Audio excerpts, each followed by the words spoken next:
Long before the word Malaysia was ever spoken, before maps could outline its borders, there was land vast rainforests, filled with cicadas singing in twilight, rivers winding like silver threads, and coastlines brushed by the eternal pulse of the sea.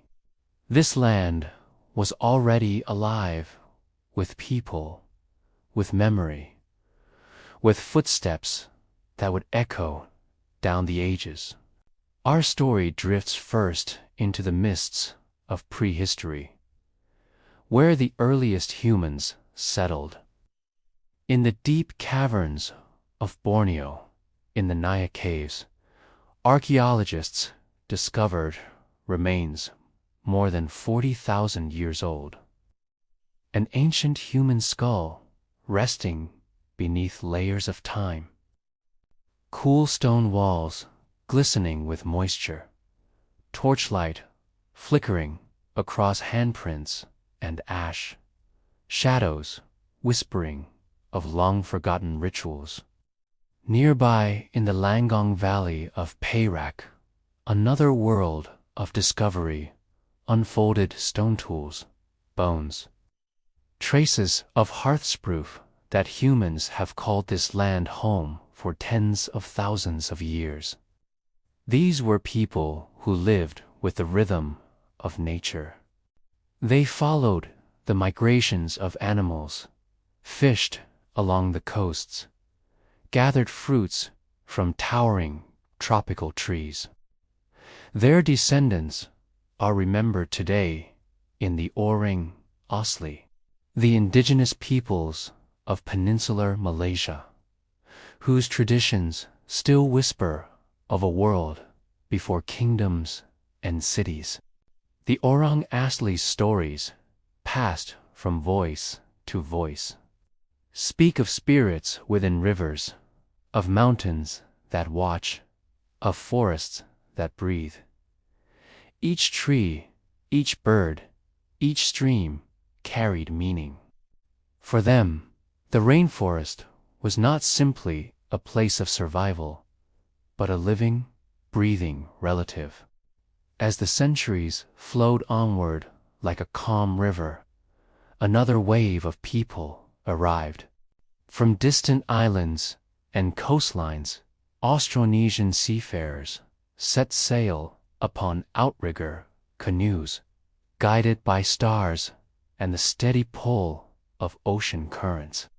Their arrival bound Malaysia into one of the most astonishing migrations in human history, a great dispersal that carried languages, customs, and traditions across the Pacific and Indian Oceans. They brought with them skills in farming, weaving, and seafaring, and they began to weave new threads into the land's growing tapestry. Picture the scene. The sky stretched in deep twilight, a slender canoe gliding across calm waters. Inside, seafarers sang to the rhythm of paddles dipping into the sea. Above, constellations glittered like ancient maps. When they reached the Malay Peninsula and Borneo's shores, they planted rice in fertile soil, raised villages of wooden stilt houses, and carved stories into wood and song. The winds carried languages' early tongues that would eventually become Malay, Tagalog, Hawaiian, and so many others woven from the same Austronesian roots. In this early world, myths and legends were not separate from life. They were life. To sit by a fire at night was to listen to tales of origins, how the first humans came from the forest or the sea, how spirits guided hunters, how ancestors watched from stars. These tales gave meaning to thunder, to waves, to illness, to love. In the stillness of night, with only the crackle of flame and the hum of insects, whole generations drifted into sleep with such stories shaping their dreams. Trade, too, began long before grand kingdoms rose. Early Malays were already seafarers and traders, paddling between islands, exchanging forest resins, aromatic woods, beads, and food. Tiny pearls of glass, made in distant India, have been found in ancient Malaysian sites, proof that even in these early centuries, the peninsula stood as a bridge between worlds. Ships stopped here, not only for goods, but for water, for shelter, for the warmth of human company on long voyages. The land itself shaped these first lives. The rainforest, vast and endless, provided everything: food, medicine, shelter. Within its canopy lived hornbills with wings like painted fans, monkeys leaping from branch to branch, and tigers whose glowing eyes shimmered in moonlight.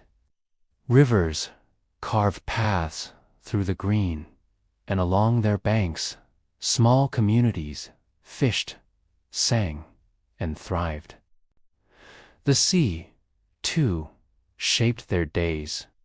It was at once a giver of fish and salt, and a vast mystery stretching beyond the horizon. To look out at the ocean was to wonder what lay beyond, to imagine other lands, other people. And so curiosity grew, and with curiosity came journeys.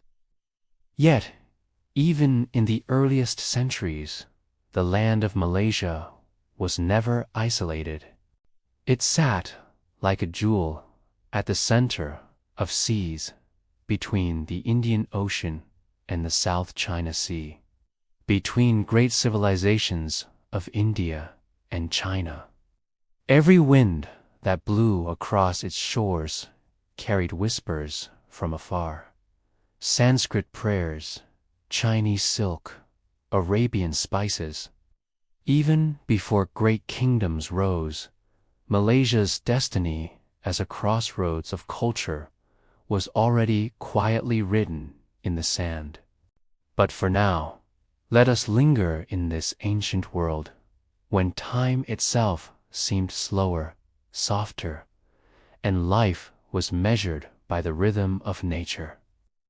Imagine walking barefoot through the Lenggong Valley tens of thousands of years ago.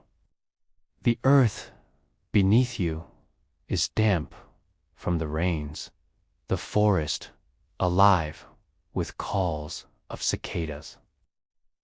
In the distance, smoke curls upward from a small fire. Children laugh as they chase one another, their voices echoing into the trees. Elders sit in a circle, shaping stone into tools, each strike sending sparks like tiny stars into the twilight. As darkness falls, the fire grows bright, and one elder begins to tell a story, perhaps of how the mountains were born, or how the first river carved its way into the earth. Slowly, slowly, the voices quiet, and sleep comes easily under the watch of stars. This is where the story of Malaysia begins. A beginning not of kings or empires, but of people who lived close to the land, listening to the hum of forest and sea. And as centuries rolled on, These roots would grow into kingdoms, into sultanates, into nations, but the memory of those first lives would always remain, like echoes in the stone walls of ancient caves. The centuries turned like pages of an ancient manuscript, each line written with the ink of tides and rain. Slowly, from the simple villages of hunters and gatherers, new forms of life emerged. People began to settle more firmly, to plant rice in fields shimmering like mirrors beneath the sun, to shape bronze into tools and ornaments that gleamed like captured lightning. As communities grew, so too did the bonds between them. Villages linked by rivers and coasts began to share language, customs, and stories until larger realms emerged. And in the fertile plains of the north, along the edges of the straits of Malacca, a name whispered across centuries: Kata, Tua. Kata was not yet the bustling port city it would one day become. But even in those early centuries around the first millennium was already a place of gathering. Imagine the horizon. Ships with sails stitched from palm fiber approaching from distant lands. Their hulls heavy with beads, spices, and cloth. Along the coast, fishermen in narrow boats paddled out to greet them, offering dried fish, forest resins, and rice. On the sandy shore, markets buzzed with voices speaking many tongues. This was Kita Tua, one of the earliest known kingdoms in the Malay Peninsula, a doorway between worlds. The influence of India reached Malaysia not through conquest, but through currents of trade. From the ports of Tamil, Nudu, and Bengal came merchants bearing cloth of vivid dyes, polished beads, copper, and sacred texts. With them came new ideas about gods, about kingship, about writing. Indian culture left its delicate fingerprints upon Malaysia, like henna traced across a palm. In Kedah and other early centers, such as Langkasuka, we see the blending of worlds. Buddhism and Hinduism took root, not replacing older beliefs, but layering themselves upon them. Shrines rose where once only wooden totems stood, carved with lotus motifs, with figures of Vishnu and Buddha. Sanskrit words entered the Malay language, carried first by priests and traders, then woven into daily speech. The concept of the Raja, the divine king, became a new anchor for society. Let us pause for a moment and picture a morning in Langkasuka, the kingdom said to have flourished in the northern peninsula around the 5th century. The air is heavy with the scent of incense curling from clay lamps. Monks in saffron robes move quietly along stone steps, their chants a soft hum in the dawn. In the marketplace, traders arranged jars of fragrant camphor, precious resins used in temples as far as China. A scribe, dipping reed into ink, copies Sanskrit verses onto palm leaves. The delicate scratching sound lost beneath the chatter of bargaining voices. The kingdom is alive, its streets filled with merchants from across the seas, its palaces echoing with music, its temples glowing in the sun.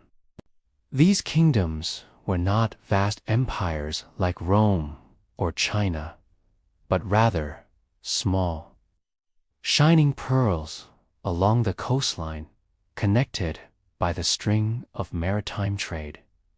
Yet their influence was profound.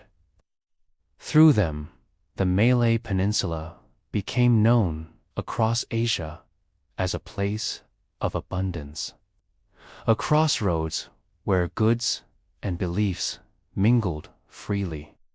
One curious detail survives from Keda's early days: the use of iron. In the Bujang Valley, archaeologists uncovered furnaces where locals smelted iron ore, crafting tools and weapons that were traded far and wide. Imagine the glow of the forge in the dim interior of a workshop, sparks flying as hammers rang against metal. Such craftsmanship not only enriched the local economy, but bound Kedah into networks stretching across India and China. The Indian epics, too, left their echo. Tales of the Ramayana and Mahabharata traveled into Malay culture, reshaped in local storytelling. Shadows cast by flickering oil lamps told of heroic princes and divine battles, woven into a distinctly Southeast Asian tapestry. Over time, these stories would blend with native myths, creating a hybrid world of gods and ancestors that belonged both to India and to the Malay lands. As centuries flowed onward, more polities appeared along the coasts: Ganga Negara in Perak, Tantan further north, and Lancaska flourishing with its capital, perhaps near today's Patani in southern Thailand. Their rulers bore Sanskrit titles, their inscriptions carved in scripts resembling those of Pallava, India. Yet they were not merely copies of Indian states. They were uniquely Malay, taking what resonated and weaving it into their own traditions. The landscape itself shaped them. Rice paddies glittered in the sun, feeding growing populations. Rivers became highways, carrying goods from inland forests down to the sea. Fishing villages lined the coasts, their boats rocking softly with the tide. And in every port, strangers arrived. Chinese sailors carrying silk, Arab traders bringing glassware, Indonesian merchants bearing cloves and nutmeg. Each left a fragment of their world behind, absorbed like rain into soil. In this era, culture bloomed like orchids after rain. Bronze drums, cast with swirling motifs, boomed at ceremonies, their deep voices echoing into the forest. Beads of carnelian and agate, polished until they glowed, adorned the necks of nobles. Dancers, their bodies painted with turmeric and ash, moved in rhythm with drums, telling stories of gods and ancestors. And always the sea whispered, pulling ships to and from the shores. Lankasuka, Kedah, and their neighbors were not always peaceful. Power shifted with the tides. Rulers rose and fell. Alliances formed and crumbled. Yet the rhythm of trade endured, binding the land to distant worlds. By the 7th century, a great new power would rise in the region Srivijaya, based in Sumatra. Its ships sailed across the peninsula, its influence touching Kedah, Langkasuka, and beyond. But before we drift into that story, let us rest in this shimmering moment of early kingdoms. When the Malay Peninsula stood as a mosaic of cultures, native, Indian, and something uniquely its own. Close your eyes and imagine walking through the Buyang Valley around the 6th century. The air is filled with the hammering of metal, with the chant of monks, with the laughter of children chasing one another between wooden houses. At the edge of the river, ships from distant lands unload their cargo, bright silks, glazed ceramics, bundles of dried herbs whose fragrances drift into the humid air. In the evening, lamps glow in temple courtyards, and the sound of bells carries across the valley. The night is warm, the stars glisten above, and the heartbeat of a kingdom hums quietly beneath it all. These were the roots from which greater powers would grow. The soil that nurtured one of Southeast Asia's most celebrated golden ages. And as the waves rolled ceaselessly upon the shore, a new chapter awaited the rise of Srivijaya, the maritime empire that would make the seas themselves its kingdom. Imagine the harbor of Palembang, Srivijaya's capital in its golden days. The river mouth glistens under the sun, crowded with vessels of every shape. Chinese junks with tall sails of woven matting, small Malay prahus with slender hulls, Indian ships carrying cargo packed in clay jars. The air is alive with the clamor of voices. Tamil, Sanskrit, Malay, Chinese, and Arabic mingling together like the notes of an endless song. Srivijaya thrived not only because of its wealth, but because it understood its secrets. The Malay Peninsula was essential to this empire. Kedah and other ports along the coast became jeweled beads in Srivijaya's necklace of maritime dominance. Here, ships found shelter, supplies, and markets. Tin from the hills, camphor and benzo, and from the forests. Ivory from elephants, hornbill, ivory from Sarawak, and aromatic woodsall of these flowed outward. In return came silk, porcelain, glass beads, coins of silver, and texts filled with foreign wisdom. Religion to float with the tides. Srivijaya became a beacon of Buddhism, a center of learning where monks from China, India, and beyond came to study.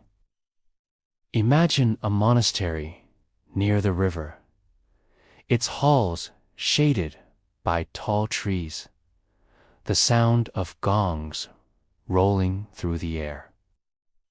Students bent over palm leaf manuscripts, the delicate scratching of styluses filling the silence. Pilgrims stopped in Srivijaya before continuing their journey to Nalanda in India or further east to China, carrying blessings, knowledge, and stories. The Malay Peninsula, through Srivijaya's hand, became a link in this sacred chain. One curious tale comes from a Chinese pilgrim, Yai Jing, who traveled through Srivijaya in the late 7th century. He described the kingdom as a place of vibrant learning, where monks were disciplined and well-versed in Buddhist scriptures. Picture him stepping ashore at a Malaysian port, greeted by saffron-robed monks, the smell of incense drifting from nearby shrines, and the hum of chanting mingling with the cries of traders at the market.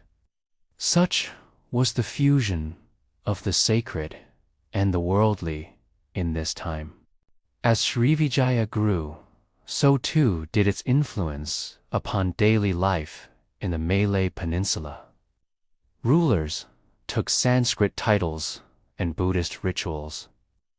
Art flourished stone carvings of Buddhas with serene faces, stupas rising like lotus buds, bronze statues cast with gentle detail.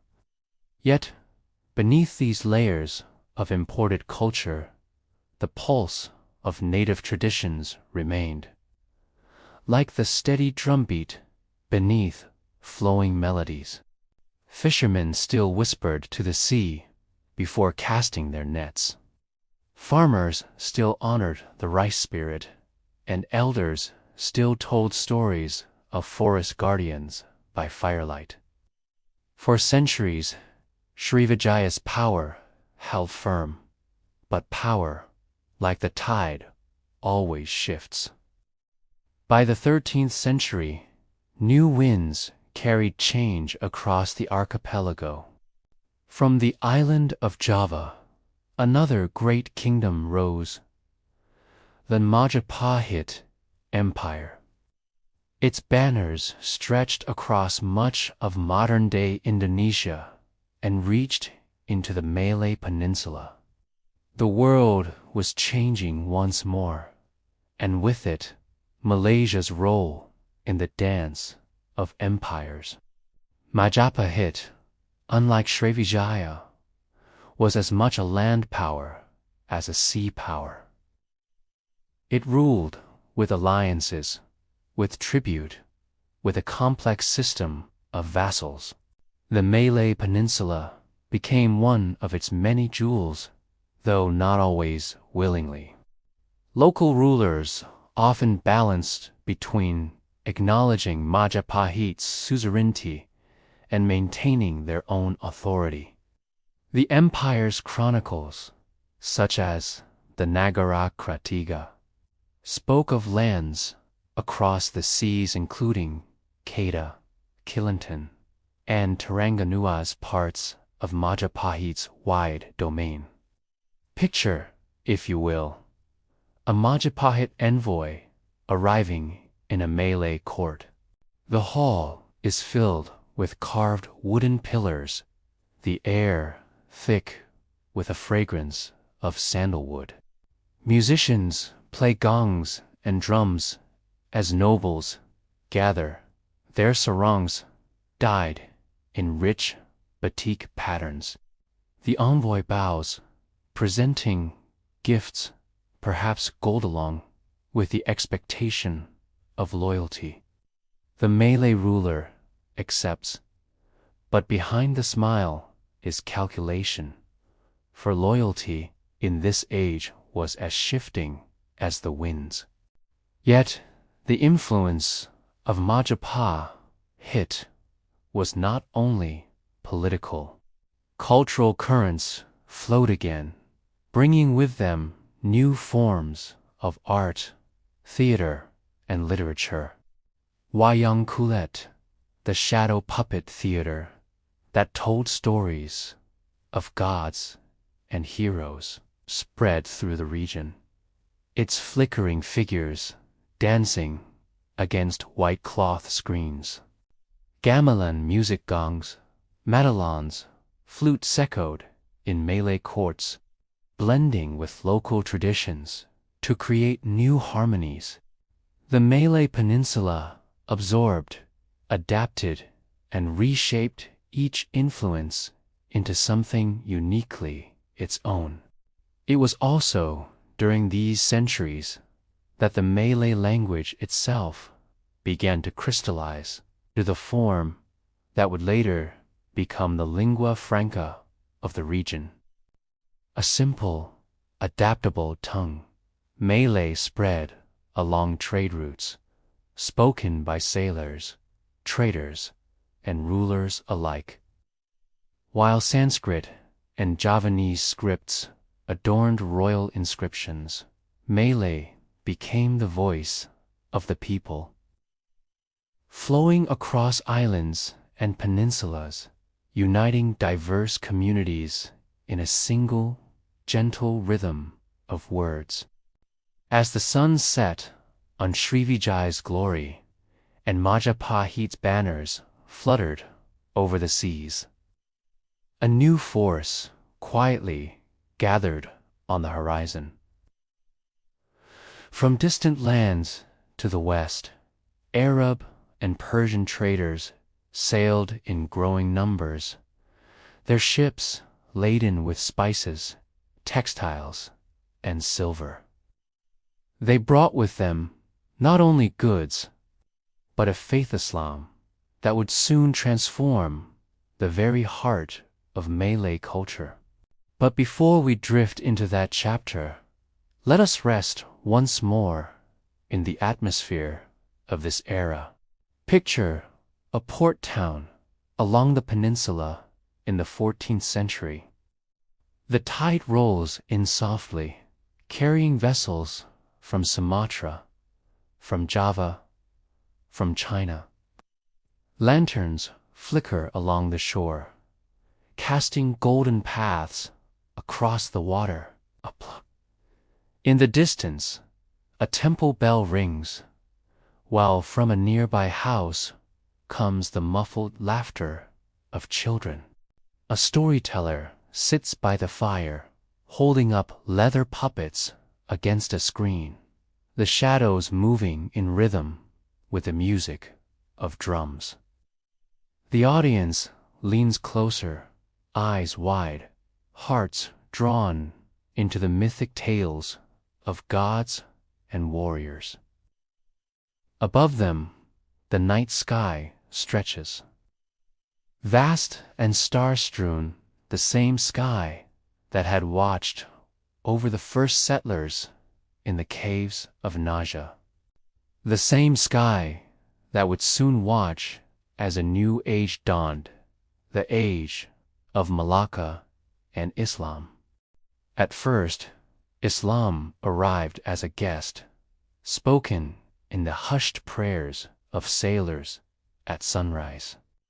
Traced in scripts upon parchment, hinted in the architecture of small mosques built near ports.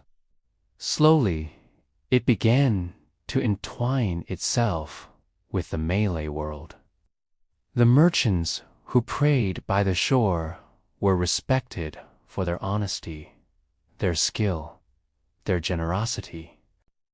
Local rulers, watching the rising importance of these traders, found in Islam not only a faith, but a new path to diplomacy, to prestige, to uniting their people under a single banner of belief.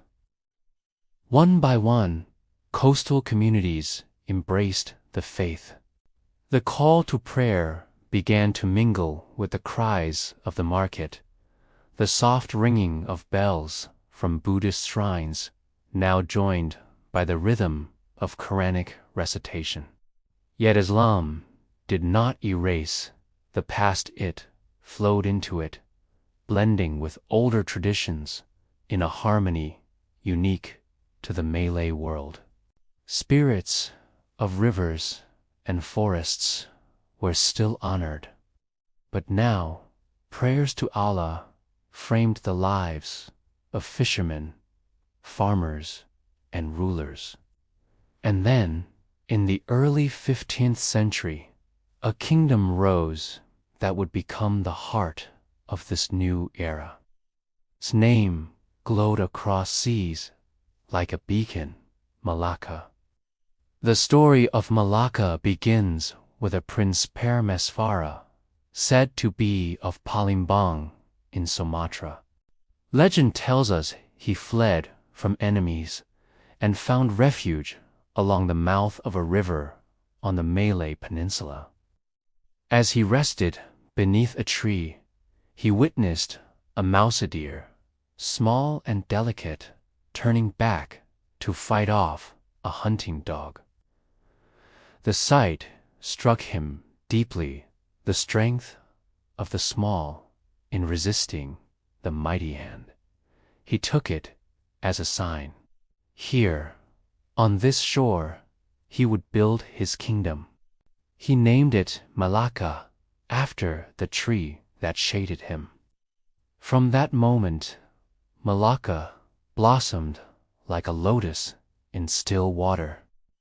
Its location was perfect midway along the straits, where every ship from China to India, from Arabia to Java, passed.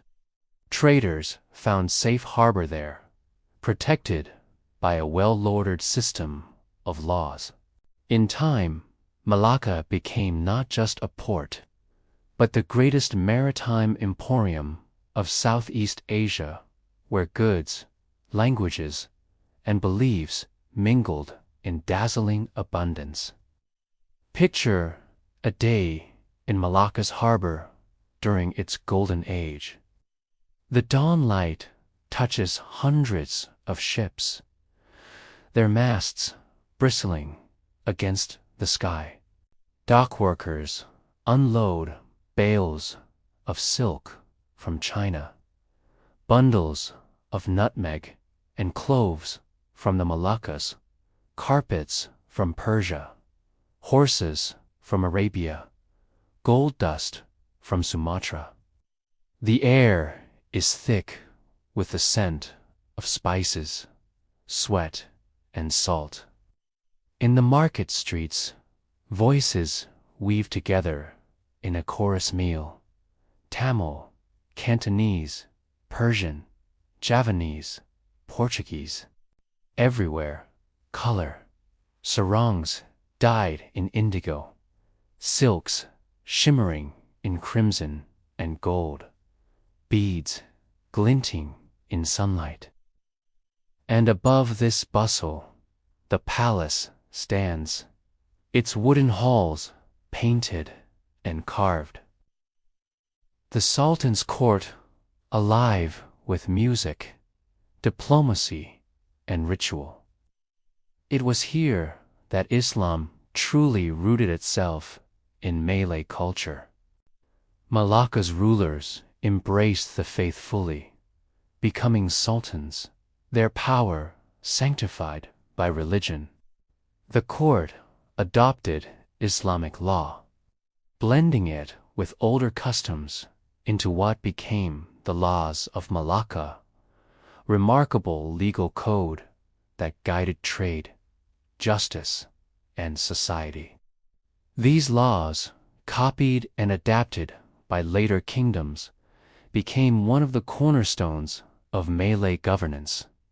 Yet Malacca was not only power and trade, it was also culture, vibrant and enduring. The Malay language, already spreading across the seas, blossomed here into a refined tongue of diplomacy, literature, and poetry.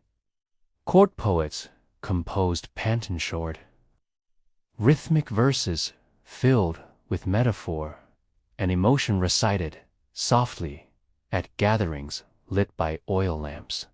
The Hikayat Hang Tuah, the epic tale of a loyal warrior, took form in this age. Its pages filled with adventure, loyalty, betrayal, and honor. Hang Tuah himself, whether myth or memory, embodied the virtues of courage and fidelity that became ideals for generations. Malacca was also a place of diplomacy. The sultans sent envoys to China, recognizing the Ming emperors and receiving their acknowledgement in return.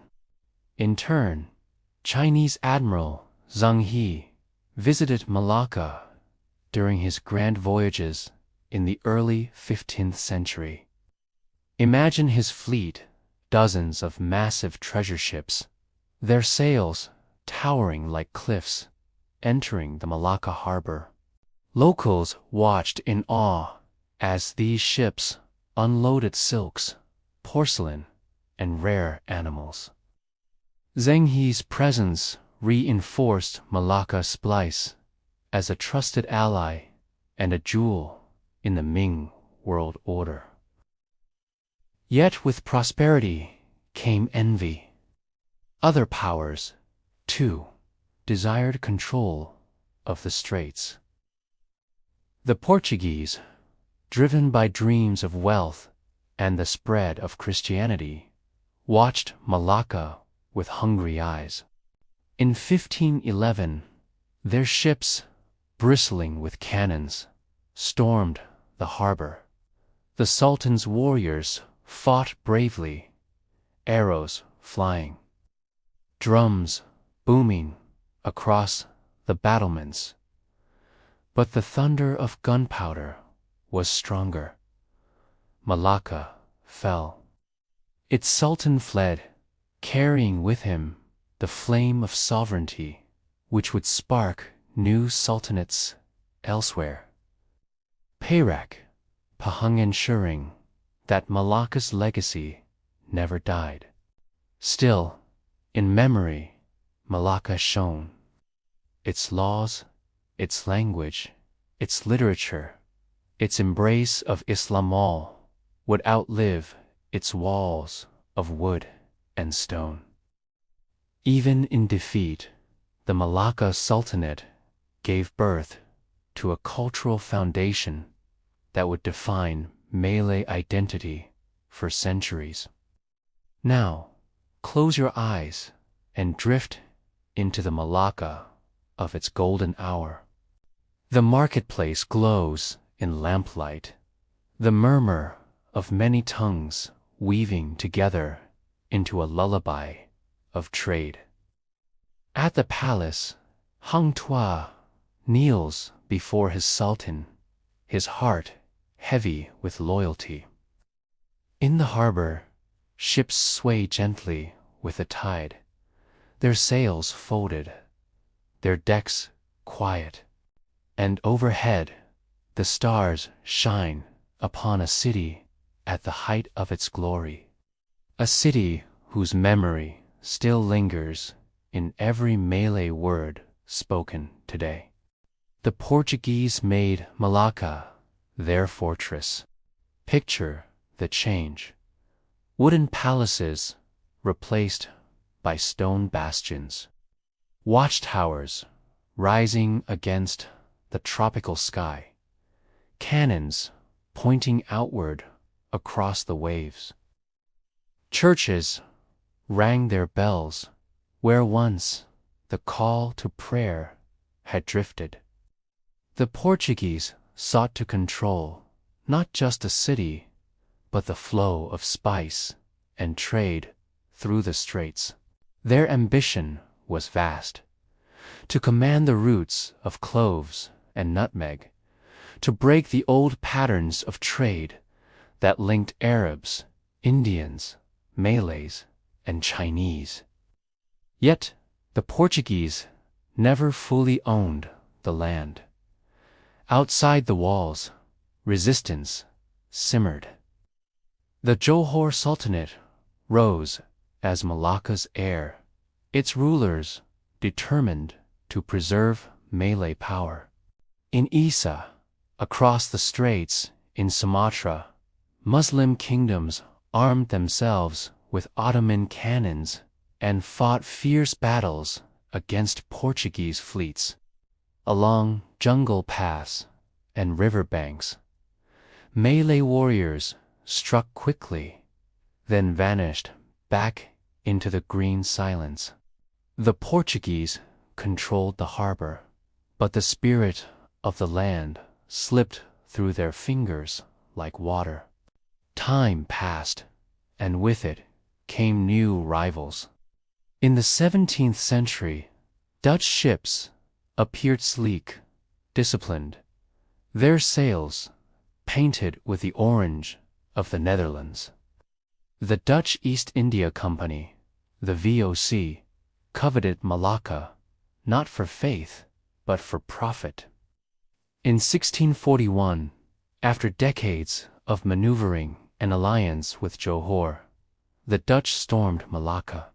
Their cannons thundered, the Portuguese walls cracked, and the flag of Portugal fell. Malacca passed into Dutch hands. Yet, under the Dutch, the city's glow dimmed. Batavia-Tatis, Jakarta was the true jewel of the Dutch Empire, and Malacca became but a way station. Its once thriving markets quieted, its role as emporium waned. Still, the Malay world pulsed on. New sultanates Johor, Perak, Kelantan, Terengganu grew in strength. Their courts alive with Islamic scholarship, with poetry, with trade. Meanwhile, in the lush interior, a new treasure was being uncovered. Tin, gleaming silver in the earth, became a prize sought by all. The rivers of Perak and Selangor yielded streams of it, carried in baskets by miners, smelted in furnaces that glowed deep into the night. With tin, the Malay Peninsula became once again a magnet for trade. And then came the British. At first, they arrived like shadows, traders from the East India Company seeking shelter, supplies, and profit. But soon, their presence deepened. In 1786, Francis Light acquired Penang from the Sultan of Kedah, planting the Union Jack upon its shores. The island grew quickly into a bustling port, its streets lined with shophouses of Chinese and Indian merchants, its harbor filled with British ships. In 1819, they founded Singapore, chosen for its deep natural harbor and its position at the tip of the straits.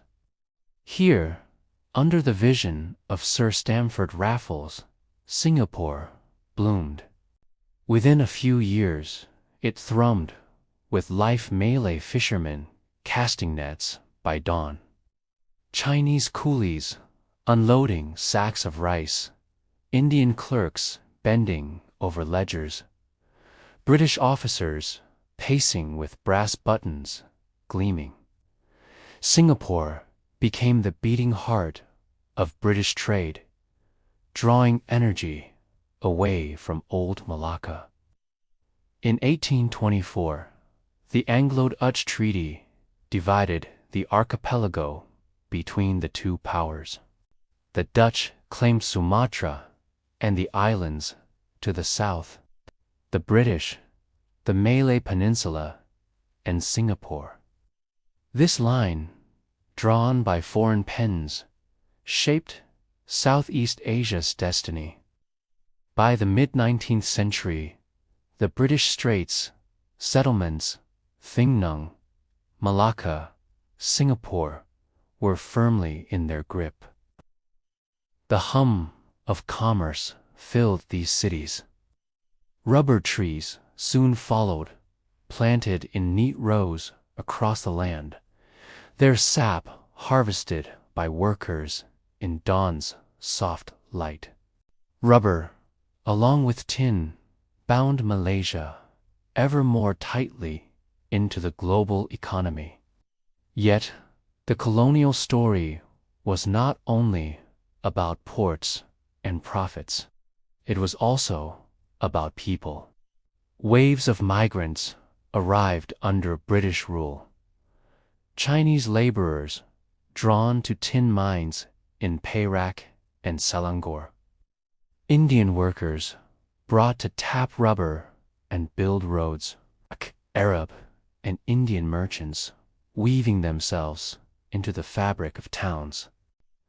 The land became a mosaic of languages, foods, and customs. In Penang, you might smell nasi kandar, fragrant rice with curry, sold by Tamil Muslims.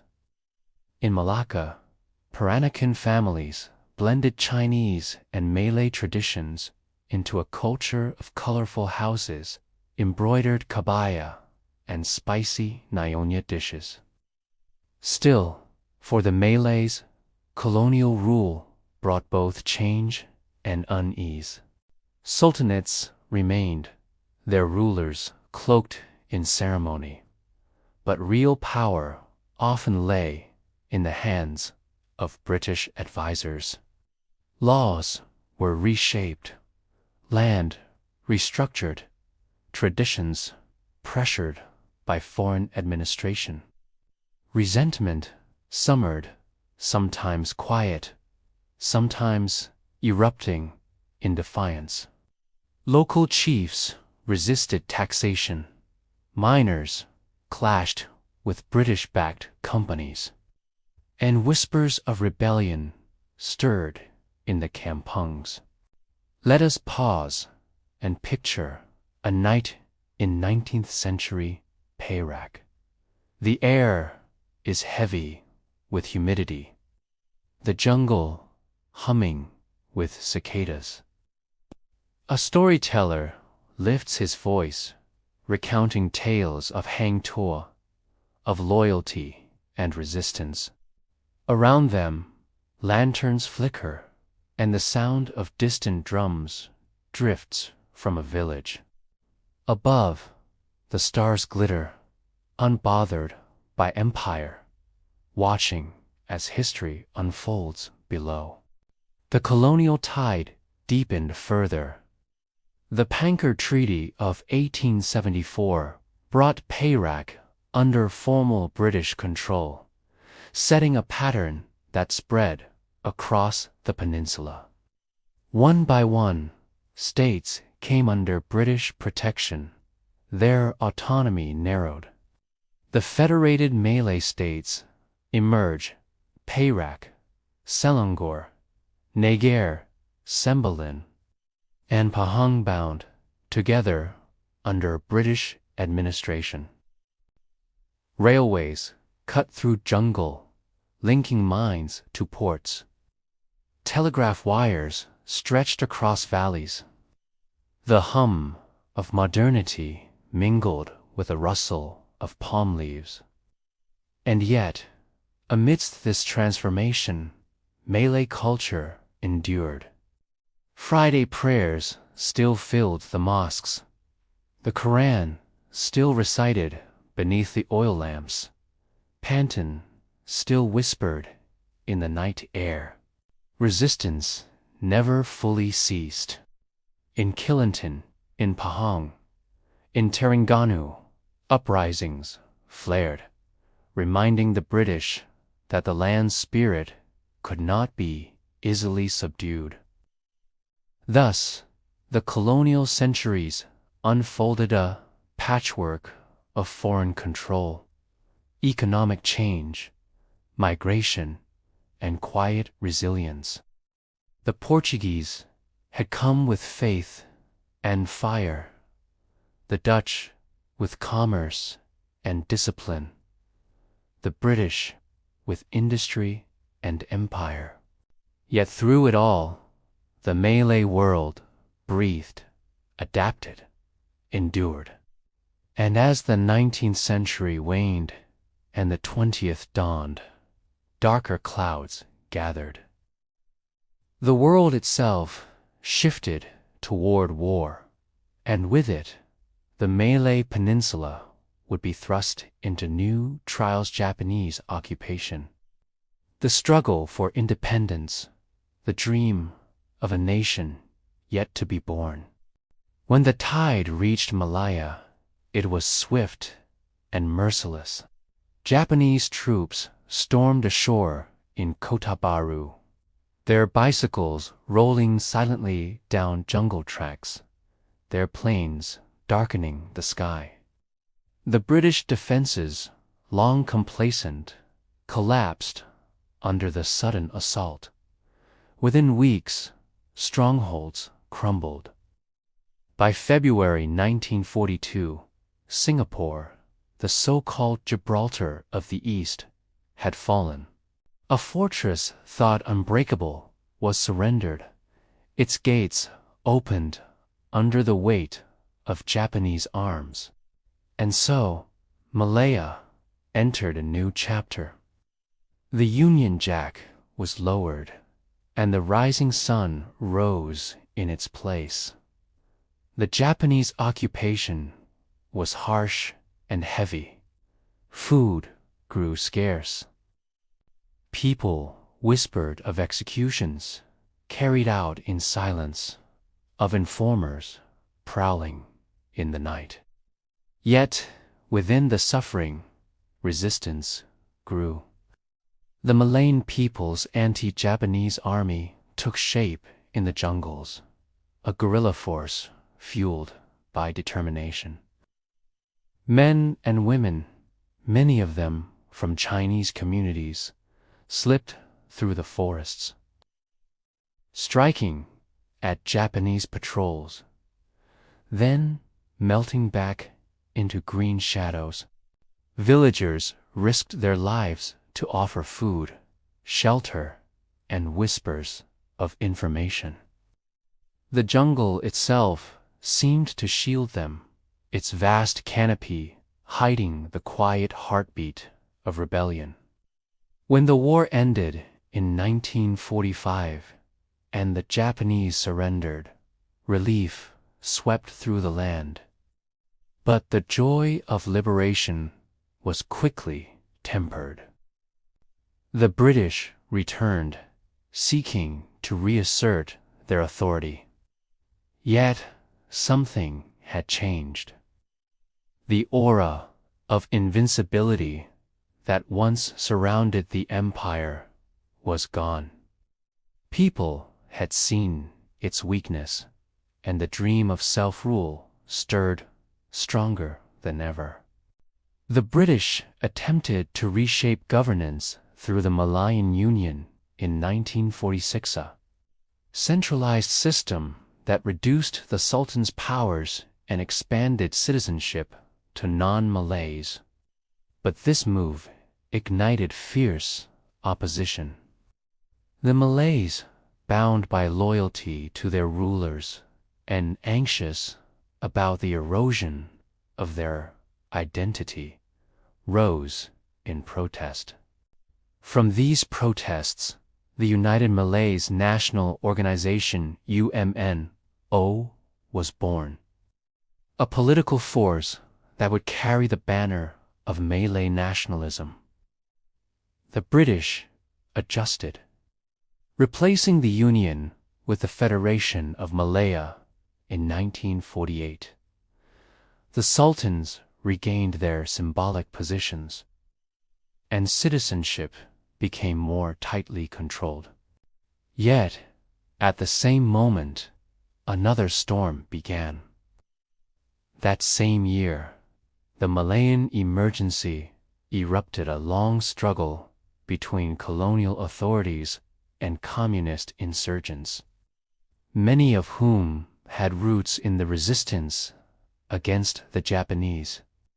The emergency was a war fought not on open battlefields, but in shadows.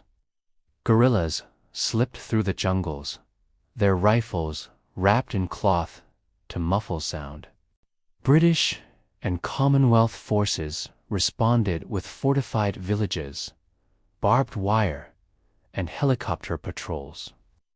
For 12 long years, the land trembled with ambushes, raids, and counter-raids. The jungle, already ancient and watchful, became both refuge and battlefield. But amid the conflict, political change advanced. The call for independence grew louder, carried not only by Malays, but also by Chinese and Indian voices who sought a shared future.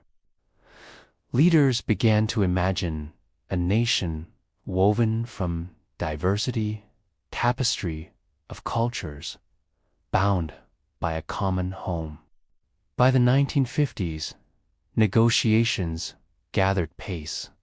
At the center was Tunku Abdul Rahman, the princely leader of UMNO, whose calm charisma and tireless diplomacy won allies both at home and abroad. He built bridges with the Malayan Chinese Association, MCA, and the Malayan Indian Congress, MIC, forming an alliance that embodied the idea of a plural nation. Together, they pressed the British to grant independence. And so, on the midnight of August 31st, 1957, the moment arrived. In the newly built stadium in Kuala Lumpur, crowds gathered under the glow of lights. The Union Jack was lowered, and in its place rose the flag of Malacca and white stripes, a blue canton with crescent and star. Tunku Abdul Rahman raised his voice, strong and steady, calling out, Merdeka, freedom. The crowd echoed, the word rolling like thunder, repeated 7 times. A new nation was born, bathed in the soft dawn of independence. Yet the story did not pause there. The leaders envisioned something larger, a federation that would bring together Malaya, Singapore, Sarawak, and North Borneo, today's Sabah. On September 16, 1963, Malaysia was proclaimed a nation of peninsulas and islands, of diverse peoples and shared destiny. Fireworks lit the night. Celebrations rang out in cities and villages. But unity was fragile. In 1965, Singapore left the Federation, its path diverging after political and racial tensions. Malaysia pressed forward, reshaping itself once again. The following years were not without turmoil. Ethnic tensions simmered beneath the surface, culminating in the riots of May 13, 1969. A moment of darkness that scarred the national memory. Out of the unrest came the new economic policy aimed at reshaping society, balancing wealth, and bridging divisions. It was a vision both ambitious and challenging, but it marked Malaysia's determination to heal, to forge unity from diversity. Picture the streets of Kuala Lumpur in the 1970s, children rushing to school in bright uniforms, shopkeepers opening their shutters with the smell of kopi drifting from stalls, mosques filling at noon, Chinese temples glowing with lanterns, Hindu shrines fragrant with jasmine. The peddling street markets buzz with traders, while factories hum at the edges of the city. The young nation is alive, restless, striving. Through hardship and struggle, Malaysia had risen. The colonial past lay behind, the future beckoned. Yet, the path ahead would still demand resilience, creativity, and harmony. By the 1980s, Malaysia was reshaping itself into a newly industrializing nation. Cities like Kuala Lumpur and Penang bustled with energy in neon lights flickering on shop fronts. Commuters boarding crowded buses, newspapers rustling with stories. A new skyline slowly began to take shape. Tower cranes swung over the capital, building glass and steel that reflected the tropical sun. And then, in the 1990s, came a symbol so striking that it seemed to touch the clouds themselves, the Petronas Twin Towers. Rising like silver spears, gleaming in the daylight and glowing like lanterns at night. They became the proud emblem of Malaysia's modernity, a sign that this once colonized land now walked confidently among nations.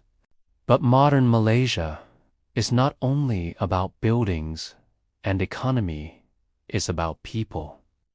Few nations carry within them such a kaleidoscope of cultures. Malay, Chinese, Indian, indigenous siege, thread woven into the nation's cloth, each adding a pattern, a color, a sound. Festivals illustrate this mosaic with dazzling beauty. Hari Raya Idul Fitri arrives with the scent of ketupat and rendang, the laughter of families visiting one another in open houses. Chinese New Year bursts forth with the beat of drums. Lions leaping in red and gold, firecrackers scattering sparks in the night. Deepovli glows with oil lamps and fragrant garlands, the triumph of light over darkness. Gawai and Kamatan in Sarawak and Sabah fill longhouses and villages with harvest songs, rice, wine, and dances that echo the ties of community. In every corner of the land, food becomes a language of unity. A morning begins with roti canai, warm and flaky, dipped in dal. At midday, one may savor nasi lemak, coconut rice wrapped in banana leaf, fragrant with sambal peanuts and anchovies. By evening, satay skewers sizzle over charcoal, while bowls of laksa steam with chili and spice. In Penang's night markets, char kway teow is fried in woks that flare, while in Malacca, Nyonya kui glisten in trays of blue, pink, and green. Each dish carries memory, history, migration, and adaptation, binding Malaysians together through taste. Culture, too, blooms in art and tradition. The ancient beauty of wayang kula, shadow puppetry, still flickers across white cloth as dalungs chant old epics, their voices deep and hypnotic. Traditional kites, known as wa bulan, rise into the sky. Their wings, painted in intricate swirls, dancing against the wind. Batik, with its flowing patterns of flowers and leaves, colors both fabric and imagination. In Sabah, the rhythm of the sampatan, a bamboo mouth organ, hums softly. In Sarawak, the beat of gongs and the graceful movements of the Ingat dance honor ancestral spirits. Even as skyscrapers rise, the rainforest continues to whisper. In the jungles of Borneo, the orangutan swings lazily from tree to tree, its red fur glowing in shafts of sunlight. Hornbills spread their wings across the sky, their beaks bright as jewels. In the Cameron Highlands, mist curls among tea plantations, the air cool and fragrant. Along the coasts, fishing villages still thrive, their boats painted in vivid blues and reds, nets drying under the sun. Modern Malaysia is not a break from the past, but a weaving together of old and new. City and forest, tradition and technology. Politically, the nation has seen shifting tides. Leaders have come and gone, coalitions formed and dissolved. Democracy, though imperfect and often turbulent, has remained a core of the Malaysian journey.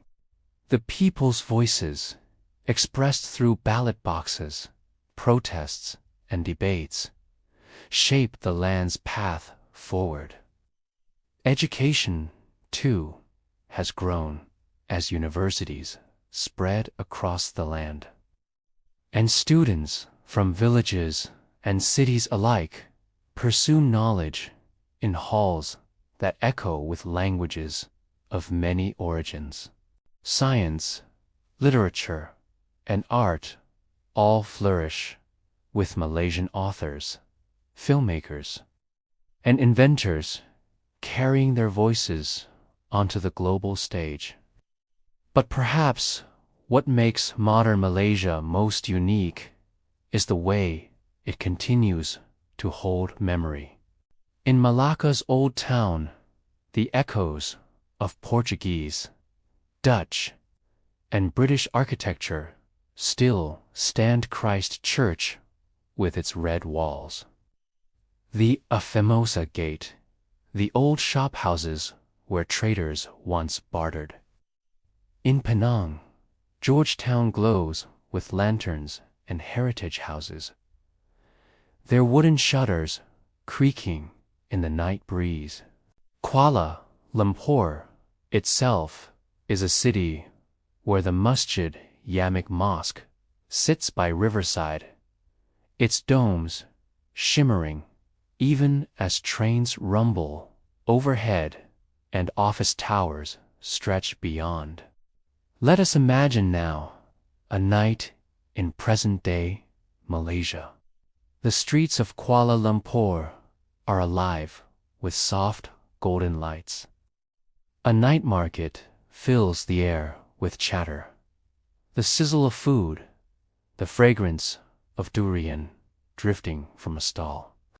Families walk together, children laughing, elders smiling. In another corner of the land, in a longhouse of Sarawak, the night is calm, the stars bright, the sound of cicadas weaving into the songs of the people gathered in warmth. In Sabah, waves roll gently against the shores of Kota Kinabalu as fishermen prepare their boats for dawn. Across the nation, life hums, diverse, complex, yet deeply intertwined. Modern Malaysia is not without its challenges.